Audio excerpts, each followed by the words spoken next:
mudah-mudahan kita bisa mendapatkan manfaat apa yang kita pelajari hari ini.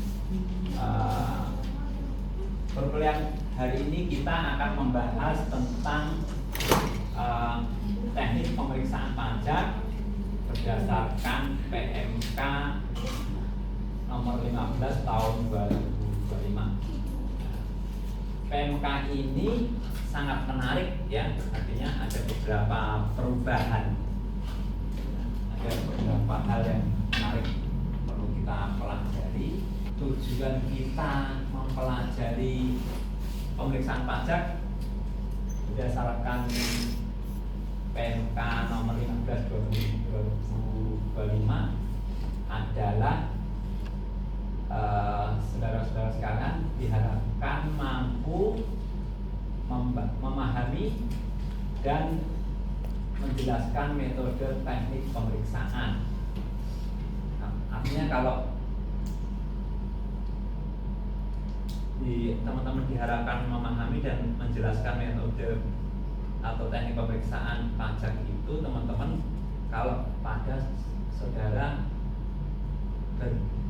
pada posisi satu misalnya sebagai karyawan bagian pajak, kalau ada pemeriksaan satu. Kedua, kalau suatu saat teman-teman menjadi pengusaha, karena kalau pemeriksaan pajak itu satu hal yang sudah pasti ya, satu hal yang sudah pasti akan terjadi ya, walaupun ada beberapa prioritas. Maksudnya wajib pajak yang diperiksa itu prioritas yang pertama adalah wajib pajak yang rugi, laporan laba ruginya rugi. Kemudian yang kedua, wajib pajak yang posisi pajaknya lebih bayar. Ada tiga sebetulnya. Yang ketiga adalah misalnya kena dipilih tuh coaching bahwa teman-teman kena periksa ya berdasarkan analisa risiko ya. Oke, kita lanjutkan. Oke. Kemudian apa latar belakang dan tujuan dari PMK pemeriksaan pajak? PMK pemeriksaan pajak itu adalah amanah dari pasal 31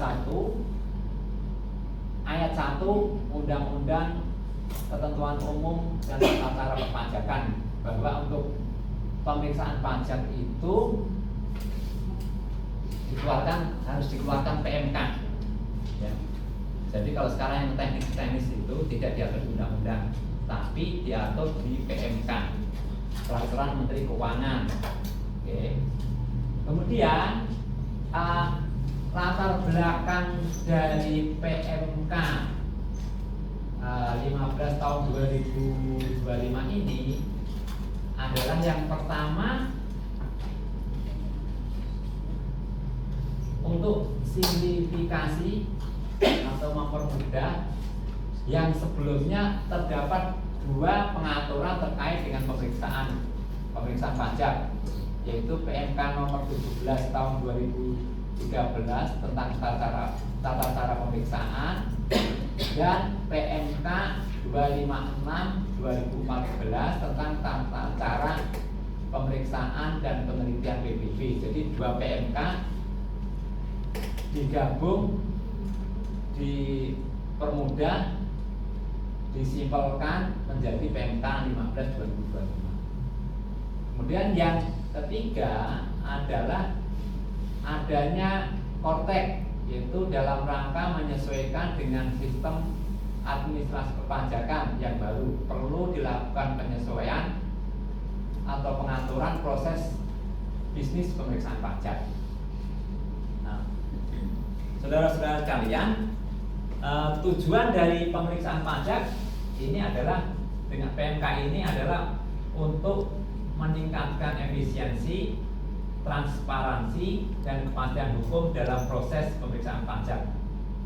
Nah, nanti akan kita bahas di slide-slide berikutnya ya. Itu menjadi pemeriksaan lengkap yaitu pemeriksaan menyeluruh terhadap seluruh pos dalam SPT, surat pemberitahuan pajak tahunan, itu yang badan kan, dan atau SPOP, surat pemberitahuan pajak orang pribadi. Waktunya sekarang lebih pendek ya, maksimal 5 bulan. Kalau ada perpanjangan tambah 3 bulan kerja, HK itu hari kerja. Kemudian yang kedua, pemeriksaan terfokus adalah pemeriksaan terhadap satu atau beberapa pos tertentu dalam SPT dan atau SPOP. Waktunya itu maksimal 3 bulan, atau kalau ada perpanjangan maksimal ditambah 30 hari kerja. Oke, kemudian ada yang ketiga adalah pemeriksaan spesifik. Pemeriksaan spesifik adalah pemeriksaan untuk satu kasus tertentu dengan skala kecil atau sederhana. Waktunya maksimal 1 bulan. Kalau ada perpanjangan ditambah 30 hari. Oke. Lalu bagaimana proses pemeriksaan pajak? Yang pertama adalah penerbitan surat perintah pemeriksaan atau SP2 sebagai tanda bukti dimulainya pemeriksaan. Kalau saya dulu tahun 2000 berapa ya, 2003 di bawah 2010 biasanya kalau surat perintah pemeriksaan itu mereka antar biasanya satu rombongan pemeriksaan itu antar. Ini Pak, ada surat pemeriksaan pajak. Nah, kalau sekarang enggak, nanti kalau ada surat pemeriksaan, surat perintah pemeriksaan itu langsung muncul di Kortek. Jadi sekarang itu kalau teman-teman kalau yang di bagian pajak di kantor itu harus sering-sering tuh buka Kortek. Misalnya kalau ada SPP apa itu semua sudah ada di situ ya. Oke. Ada juga secara manual, maksudnya lewat email, ada juga ya. Kemudian yang berikutnya adalah penyampaian surat pemberitahuan pemeriksaan, yaitu pengertiannya adalah memberikan informasi kepada wajib pajak mengenai pemeriksaan yang akan dilakukan. Dan yang ketiga adalah pengumpulan dan analisis data, yaitu mencakup dokumen, data keuangan, transaksi yang relevan. Itu nanti ada proses permintaan dokumen, ya, permintaan dokumen dari pemeriksa kepada wajib pajak. Itu misalnya dokumen yang diminta adalah dokumen yang tidak ada di Kortek, misalnya bukti-bukti transaksi kayak gitu ya. Kemudian setelah dilakukan analisis data, pengumpulan dan analisis data, ada namanya yang berikutnya, tahapan berikutnya adalah pembahasan temuan sementara. Temuan sementara, wajib pajak diberikan kesempatan untuk memberikan klarifikasi atau bukti tambahan, ya, klarifikasi. Misalnya, biasanya sih mereka pemeriksa tuh punya kelas kerja tuh teman mereka apa, terus kita suruh memberikan tanggapan, ya. Kemudian yang kelima adalah penyusunan laporan pemeriksaan LHP, yaitu dokumen resmi yang memuat hasil pemeriksaan. Nanti kalau teman-teman pengen lihat bisa saya perlihatkan. Kemudian yang keenam adalah pembahasan hasil pemeriksaan, yaitu diskusi antara pemeriksa dan wajib pajak mengenai hasil akhir sebelum diterbitkan ketetapan pajak. Itu proses pemeriksaan tuh seperti itu. Dalam proses pemeriksaan teman-teman sekalian harus kooperatif, ya. Surat pemberitahuan pemeriksaan. Yang ketiga, meminta kepada pemeriksa pajak untuk memperlihatkan surat yang berisi perubahan tim pemeriksa pajak apabila susunan tim pemeriksa pajak mengalami perubahan, bisa saja itu terjadi. Misalnya kalau di tengah tiba-tiba ada anggota tim pemeriksa dipindah tugaskan, bisa aja. Kalau ada perubahan maka kita boleh minta, berhak meminta memperlihatkan surat yang berisi perubahan tim pemeriksa pajak. Dan yang keempat, salah ini ya. Keempat adalah sambil saya turun dulu. Lihatkan dan atau meminjamkan kepada pemeriksa pajak buku, catatan dan atau dokumen yang menjadi dasar pemeriksa, dasar pembukuan atau pencatatan, dan dokumen lain yang berhubungan dengan penghasilan yang diperoleh, kegiatan usaha, pekerjaan bebas wajib pajak, atau objek pajak pembangunan, pajak bumi dan bangunan, yang terutang pajak atau yang berhubungan dengan tujuan pemeriksaan. Jadi kalau kita diminta itu tidak bisa memberikan atau tidak mau memberikan, nanti bisa dibuat ketetapan pajaknya secara jabatan. Yang pengumpulan data secara real time dari pihak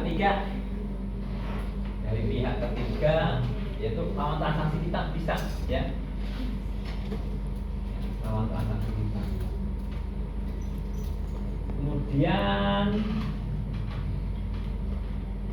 pemanfaatan kecerdasan buatan dalam analisis data pakai AI bisa. Berusaha untuk melakukan penghematan yang optimal.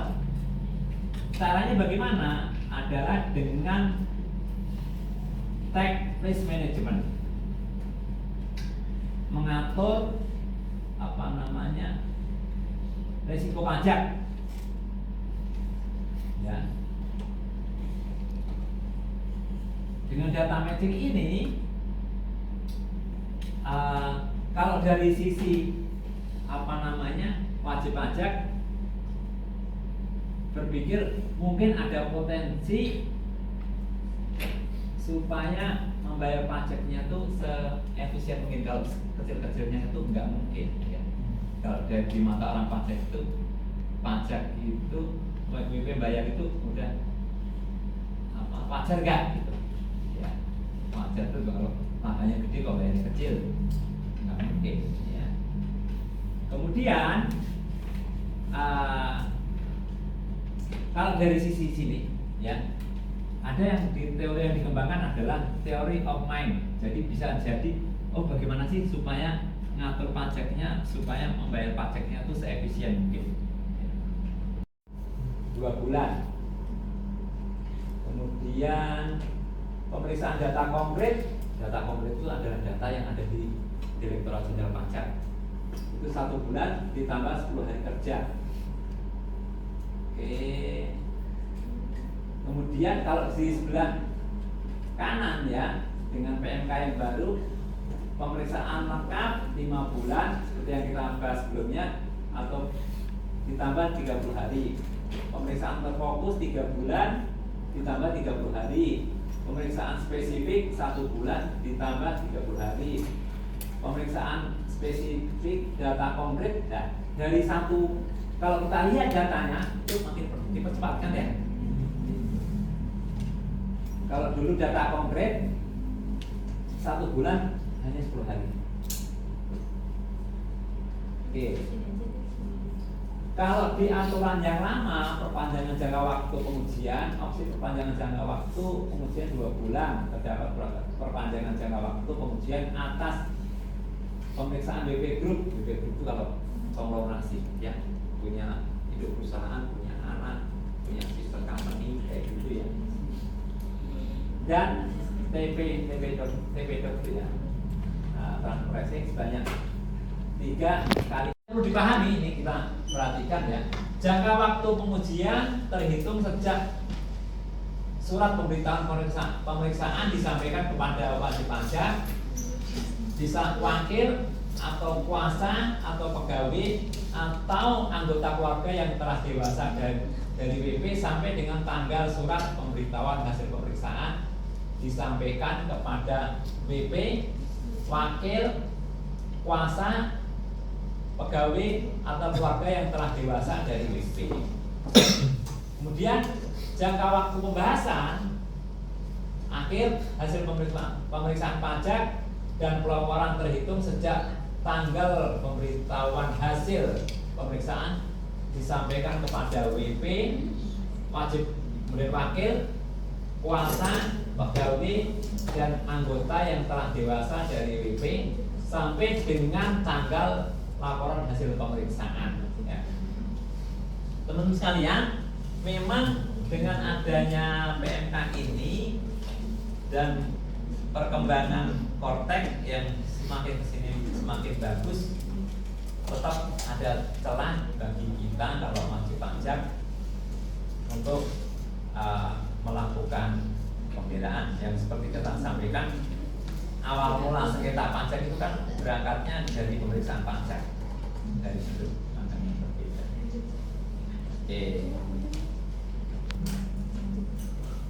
Ya, terkait dapat dilakukan secara luring, tatap muka langsung atau daring, video conference, ada kan, ada Zoom, ada Jimit, ya. Kemudian pemeriksa wajib membuat berita acara hasil pertemuan BAHP yang harus ditandatangani oleh pemeriksa dan wajib pajak.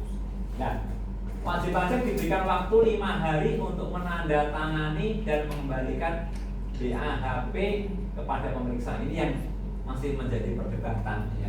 Kalau teman-teman punya hobi nulis, boleh sih sebetulnya. Itu masih diperdebatkan. Teman-teman sekalian, ini yang bisa saya sampaikan terkait dengan PMK 15/2025, ya. Memang makin rapi secara administrasi perpajakan, tapi tetap ada celah bagi wajib pajak untuk terhindar mengurangi risiko pajak yang seharusnya tidak terutang dengan tidak harus kita bayar. Demikian, mungkin ada yang perlu ditanyakan, silakan. Ya. Silakan. Kan yang tadi di uji kepatuhan itu Pak, yang di sebelah slide kiri sama slide kanan itu kan, yang slide kiri yang slide lamanya, yang slide kanan yang PMK baru. Ya itu Pak. Ya. Nah itu kan lumayan di pemeriksaan data konkretnya kan dari yang 1 bulan plus 10 hari kerja, jadi 10 hari kerja plus 10 hari kerja. Menurut Bapak itu bagi si pemeriksa pajaknya itu apakah jadi apa ya Pak, dapatkan tekanan gitu Pak karena perubahan yang terlalu spesifik dari jangka waktunya, atau jadi menguntungkan bagi si wajib pajak? Sebetulnya saya kalau ditanya bagi pemeriksa pajak ada tekanan apa enggak, itu saya nggak tahu itu. Tapi seperti yang disampaikan di depan tadi adalah untuk memberikan kepastian hukum. Kan kita ada namanya yang itu ya, kepastian hukum. Kalau dulu itu misalnya ada pemeriksaan pajak ini akun ini terus melebar kemana-mana, selesainya nggak selesai. Itu salah satunya untuk memberikan kepastian hukum kepada wajib pajak. Bagi wajib pajak sendiri, apakah itu menguntungkan? Sama tadi yang kita untuk memberikan kepastian hukum pada wajib pajak. Dan dari sisi wajib pajak harus mempersiapkan diri, Pak. Setiap laporan keuangan sebelum menyampaikan laporan SPT harus disiapkan data-datanya itu. Jadi kalau melihat di buku saya itu, kalau bisa dipersiapkan sebelum dilakukan pemeriksaan. Kira-kira seperti itu. Dasar kecerdasan buatan atau artificial intelligence ya Pak. Ya. Nah itu apakah ada indikator-indikator yang memberitahu bahwa hasil pengujian dari AI itu apakah sudah valid atau belum gitu Pak? Karena kan kalau misalnya AI itu kan biasanya dia by data, by historic juga kan. Betul. Jadi apakah kemungkinan terjadinya misinformasi itu tetap ada Pak? Tetap ada, makanya saya bilang walaupun dengan kemajuan teknologi komputerisasi itu jadi dari sisi wajib pajak harus resiko tadi yang untuk meminimalkan resiko tadi, datanya tuh belum tentu benar juga, tapi real bahwa pemeriksaan pajak itu berdasarkan data yang tersebar di media itu bisa. Jadi saya salah satu contohnya, saya punya klien di Lombok. Jadi pemeriksa pajak itu mengambil, karena ini kasusnya adalah penjualan saham. Perusahaan tersebut adalah perusahaan konstruksi yang mungkin BPH final, dan dia dapat keuntungan capital gain. Capital gain itu laba penjualan saham. Itu dia datanya dari koran, dari internet lah. Itu saya waktu meriksa data-data ini kan dikasih saya, sekarang masih dalam proses peninjauan kembali. Itu ya tadi itu data itu dia bisa cocokkan. Tapi dari sisi kita, dari wajib pajak, data kita harus kuat bahwa data yang ada di EA itu, hasil pengolahan EA itu juga belum tentu benar. Atau data yang ada di DJP online atau di Kortek belum tentu benar juga. Kita kalau punya data yang lebih kuat, seperti yang contohnya kasus di perusahaan yang kemarin saya dapat SP2JK, dan mereka datanya salah, itu bisa kita klarifikasi. Jadi kita datanya harus lebih kuat. Iya, misalnya, kan yang diduga di tempat saya kan saya mendapatkan penghasilan tapi tidak mengeluarkan faktur pajak. Tapi ternyata yang salah adalah lawan transaksi kita. Sebenarnya nggak salah dia. Sudah melakukan pembetulan, tapi data yang ditarik oleh Fiskus adalah data yang lama. Jadi jangan pesimis ya. Nah, itu. Oke, satu lagi pertanyaan.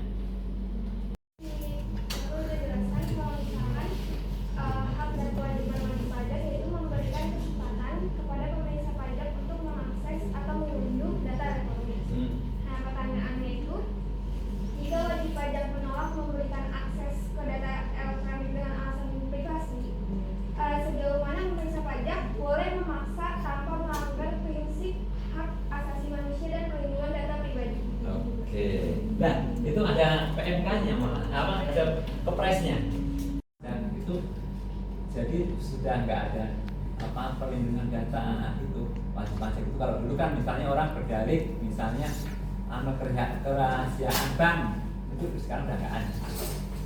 Kita contohkan ya, kita lihat dulu.